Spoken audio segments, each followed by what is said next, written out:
जैसा कि आपको पता है आज हम आपको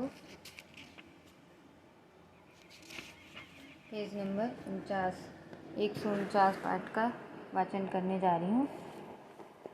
बुढ़िया ने निश्चयात्मक भाव से कहा, घसियारा तो है कि बेटा पक्का घसियारा। गोबर से कह रही है उसकी सास। सवेरे उसका मुंह देख लो तो दिन भर पानी ना मिले। गोबर बोला, तो ऐसा आदमी ही क्या हंसी हो सकती है? हंसी हुई तुम्हारी और तुम्हारे आदमी की, जिसने यही पूछा कि किसकी बहू। फिर यह अभी लड़की है, अबोध अल्हड़ नीच माता पिता की लड़की, अच्छी कहाँ से बन जाए? तुमको तो बूढ़े तोते को राम राम पढ़ाना पड़ेगा। मरने से तो वह पढ़ेगा नहीं, उसे तो सहज स्नेह से ही पढ़ाया जा सकता है। ताड़ना भी दो, लेकिन उसके मुंह मत लगो, उसका तो कुछ नहीं बिगड़ता, तुम्हारा अपमान होता है। जब गोबर चलने लगा तो बुढ़िया ने खाड़ और सत्तू मिलाकर उसे खाने को दिया। गांव के और कई आदमी मजदूरी को टोह में शहर जा रहे थे। बातचीत में रास्ता कट गया और 9 बजते बजते सब लोग अमीनाबाद के बाजार में आ पहुंचे। गोबर हैरान था, इतने आदमी नगर में कहाँ से आ गए? आदमी पर आदमी गिरा पड़ता था। उस दिन बाजार में 400-500 मजदूर से कम न थे। राज और बढ़ई और लोहार और बेलदार और खाट बुनने वाले और टोकरी ढोने वाले, संगत राज सभी जमा थे। गोबर यह जमघट देखकर निराश हो गया। इतने सारे मजदूर को कहाँ काम मिल जाता, और उसके हाथ में जो कोई औजार भी नहीं। कोई क्या जानेगा कि वह क्या काम कर सकता है? कोई उसे क्यों रखने लगा? बिना औजार के उसे कौन पूछेगा? धीरे धीरे एक एक करके मजदूरों को काम मिलता जा रहा था। कुछ लोग निराश होकर घर लौटे जा रहे थे। अधिकतर वह बूढ़े और निकम्मे बच रहे थे, जिनका कोई 75 न था। उन्हीं में गोबर भी था, लेकिन अभी आज उसके पास खाने को है, कोई गम नहीं। सासा मिर्जा खुर्शीद ने मजदूरों के बीच में आकर ऊंची आवाज़ से कहा, जिसको 6 आने रोज का काम करना हो वह मेरे साथ आए। सबको 6 आने मिलेंगे, 5 बजे छुट्टी मिलेगा। 10-5 राजों और बढ़इयों ने को छोड़कर सब के सब उसके साथ चलने को तैयार। 400 फटे हालों में एक विशाल सेना सज गई। आगे मिर्जा थे, कंधे पर मोटा सोटा रखे, पीछे भुखमरों की लंबी कतार थी, जैसे भोरों हो। एक बूढ़े ने मिर्जा से पूछा, कौन काम करना है मालिक? मिर्जा ने तो काम बतलाया। उस पर सब और चकित हो गए। केवल एक कबड्डी खेलना? यह कैसा आदमी है जो कबड्डी खेलने के 6 आने रोज दे रहा है? सनकी तो नहीं कोई?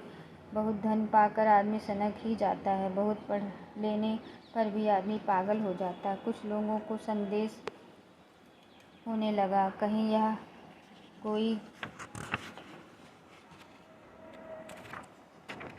कोई मखौल तो नहीं?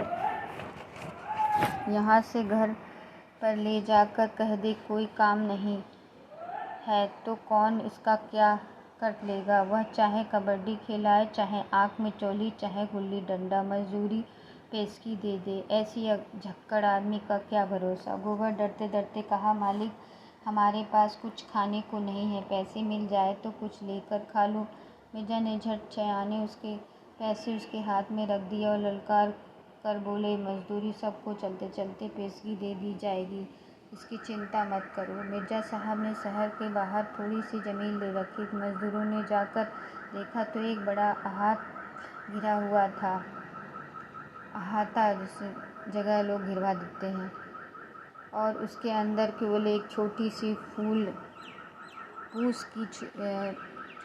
फूस की झोपड़ी थी, जिसमें 3-4 कुर्सियां थी, एक मेज, थोड़ी सी किताबें मेज पर रखी हुई थी। झोपड़ी बेल और लताओं से ढकी हुई थी, बहुत सुंदर लगती थी।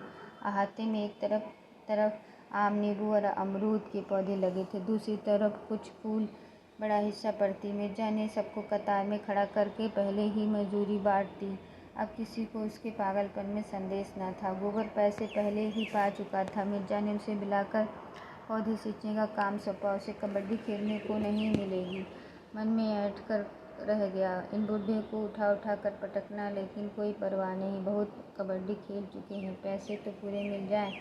आजीवों के बाद इन जराग्रस्तों को कबड्डी खेलने का सौभाग्य मिला। अधिकतर तो ऐसे थे जिन्हें याद भी न था कि कभी कबड्डी खेली है या नहीं। दिन भर शहर में घिसते थे, पहर रात गए घर पहुंचते थे और जो कुछ रूखा मिल जाता था खाकर पड़े रहते। प्रातःकाल फिर वही चरखा शुरू हो जाता। जीवन नीरस निरानंद केवल एक ढर्रा मात्र हो गई थी। आज तो एक यह अवसर मिला तो बूढ़े भी जवान हो गए। अधमरे बूढ़े ठठरियों लिए, मुंह में दांत ना पेट में आंत, जांघ के ऊपर धोतियां या तहमत चढ़ाए ताल ठोक ठोक कर उछल रहे थे, मानो इन बूढ़ी हड्डियों में जवानी धंस पड़ी हो। झटपट पाली बन गई, दो नायक बन गए। गोइयों का चुनाव होने लगा और बाहर 12 बजते बजते खेल शुरू हो गया। जाड़ों की ठंडी धूप ऐसी क्रीड़ाओं के लिए आदर्श ऋतु है। इधर अहाते के फाटक पर मिर्जा साहब तमाशाइयों के निकट बाट रहे थे। उन पर इस तरह कोई न कोई सनक हमेशा सवार रहती थी। अमीरों से पैसे लेकर गरीबों में बांट देना, इस बूढ़ी हड्डी का विज्ञापन कई दिन से हो रहा था। बड़े बड़े पोस्टर चिपकाए थे, नोटिस बांटे थे। यह खेल अपने ढंग का निराला था, बिल्कुल अद्भुत। भारत के बूढ़े आज भी कैसे बूढ़े हैं, जिन्हें यह देखना हो आए और अपने आंखें तृप्त कर लें। जिसने यह तमाशा न देखा हो पछताएगा। ऐसा सुअवसर फिर न मिलेगा। टिकट 10 रुपये से लेकर 2 आने तक के थे। 3 बजते बजते सारा हाथ भर गया। मोटरों और फिटनों का तांता लगा हुआ था। 2000 से कम की भीड़ न थी। रईसों के लिए कुर्सियों और बेंच का इंतजाम था, साधारण जनता के लिए साफ सुथरी जमीन। मिस मालती, मेहता, खन्ना, तक्खा, राय साहब सभी विराजमान थे। खेल शुरू हुआ तो मिर्जा ने मेहता से कहा, आइए डॉक्टर साहब, एक गोई हमारी और आपकी हो जाए। मिस मालती बोली, फिलासफर का जोड़ा फिलासफर ही से हो सकता है। मिर्जा ने मूँछों पर दाँव देकर, तो क्या आप समझती मैं फिलासफर नहीं हूँ? मेरे पास पुच्छल नहीं है, लेकिन हूँ मैं फिलासफर। आप मेरा इम्तहान ले सकती हैं मेहता जी। मालती ने पूछा, अच्छा बतलाइए, आप आइडियलिस्ट हैं या मेटीरियलिस्ट? मैं दोनों हूँ। यह क्यों कर बहुत अच्छी तरह, जब जैसा मौका देखा वैसा बन गए। तो आपका अपना कोई निश्चय नहीं? जिस बात का आज तक कभी निश्चय न हुआ और न कभी होगा, उसका निश्चय मैं भला क्या कर सकता हूँ? और लोग आंखें फोड़कर, किताबें चाटकर जिस नतीजे पर पहुँचते हैं, वहाँ मैं यूँ ही पहुँच गया। आप बता सकती हैं किसी फिलासफर के अकली गड़े लड़ाने के सिवा और कुछ किया है?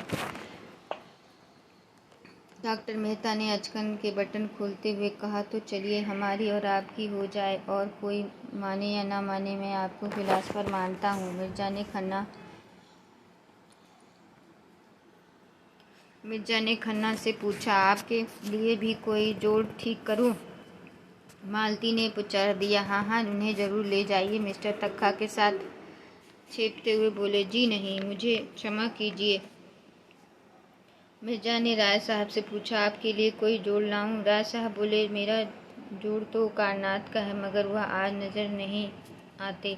मिर्जा और मेहता भी नंगी देह, केवल जांघिया पहने मैदान में पहुंच गए। एक इधर दूसरा उधर खेल शुरू हो गया। जनता बूढ़े कुलेलों पर हंसती थी, तालियां बजाती थी, गालियां देती थी, ललकारती थी, बाजियां लगाती थी। वाह, जरा इन बूढ़े बाबा को देखो, किस शान से जा रहे हैं, जैसे सबको मार कर ही लौटेंगे। अच्छा, दूसरी तरफ से भी उन्हें के बड़े भाई निकले। दोनों कैसे पैतर बदल रहे हैं। इन हड्डियों में अभी बहुत जान है भाई। इन लोगों ने जितना घी खाया है, उतना अब हमें पानी भी मैसर नहीं था। लोग कहते हैं भारत धनी हो रहा है, होता होगा। हम तो यही देखते हैं कि इन बुढ़ों जैसे जीवाट के जवान भी आज मुश्किल से निकलेंगे। वह उधर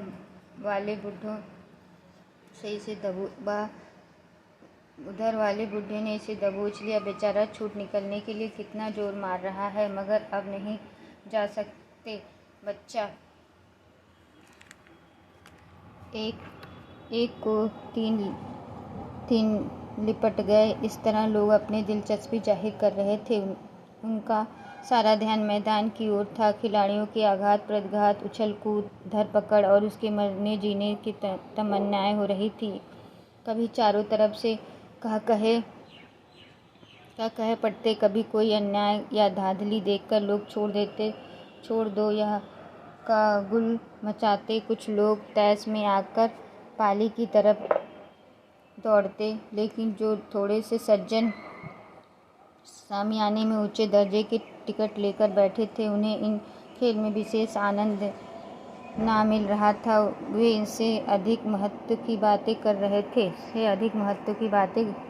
खन्ना ने जिंजर का ग्लास खाली करके सिगार सुलगाया और राय साहब से बोले, मैंने आपसे कह दिया, बैंक इससे कम सूद पर किसी तरह राजी ना होगा, और यह रियायत भी मैंने आपके साथ की है क्योंकि आपके साथ घर का मामला है।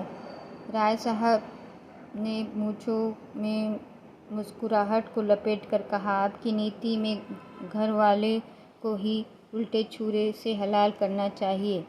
यह क्या फरमा रहे हैं? ठीक कह रहा हूँ। सूर्य प्रताप सिंह से आपने केवल 7% लिया, मुझसे 9% मांग रहे हैं और उस पर एहसान भी रखते हैं। क्यों ना हो? खन्ना ने कहा मारा, मानो यह कथन हंसने के योग्य था। उन शर्तों पर मैं आपसे भी वही सूद ले लूँगा। हमने उसकी जायदाद रेहन रख ली और शायद यह जायदाद फिर उनके हाथ ना जाएगी। मैं भी अपने कोई जायदाद निकाल दूँगा। 9% देने से यह कहीं अच्छा है कि फालतू जायदाद अलग कर दूँ। मेरी जैक्सन रोड वाली कोठी आप निकलवा दें, कमीशन ले लीजिए। उस कोठी का सुविधे से निकलना जरा मुश्किल है। आप जानते हैं वह जगह बस्ती से कितनी दूर है, मगर खैर देखूंगा। आप उसकी कीमत का क्या अंदाज़ा करते हैं? राय साहब ने 1,25,000 बताए। 15 बीघे ज़मीन भी तो है उसके साथ। खन्ना स्तंभित हो गए, बोले, आप आज से 15 साल पहले स्वप्न देख रहे हैं। राय साहब, आपको मालूम होना चाहिए कि इधर जायदादों के मूल्य में 50% की कमी हो गई है। अब अगला पेज का वाचन अगले दिन करेंगे। धन्यवाद।